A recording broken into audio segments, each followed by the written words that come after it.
បាទនេះគឺជាពស់មួយដ៏សាហាវក្នុងលោកបាទសូមលោកអ្នកជួយពិនិត្យមើលពស់នេះឲ្យបានមែនទែនដើម្បីជាថ្ងៃក្រោយយកជាគំរូនៅពេលដែលលោកអ្នកឃើញពស់ប្រភេទនេះសូមជៀសវាងឲ្យឆ្ងាយពីពស់នេះព្រោះ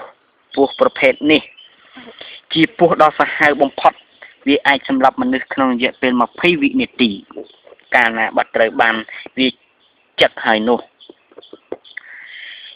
មើលចោះដងខ្លួនរបស់វាវែងមានឆ្នោត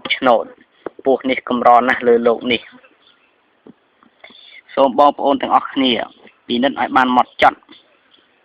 ពស់នេះ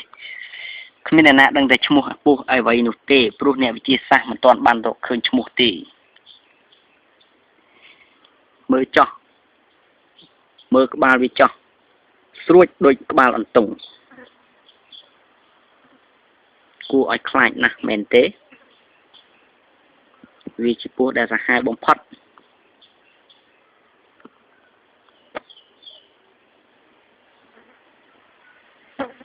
ពស់នេះសម្បូរទៅដោយនៅក្នុងទឹកដីអាមេរិកកាំងនៅតំបន់ត្រូពិកនិងប៉ាស៊ីហ្វិកពស់នេះកម្រមានណាស់នៅតំបន់អាស៊ីចំណីរបស់វាគឺជាសត្វកណ្ដុរនិងសត្វថ្លែននិងសត្វល្អិតផ្សេងទៀត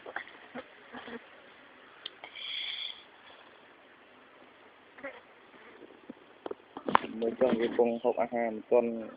ចូលអស់ទេទាន់លេបចូលអស់ទេ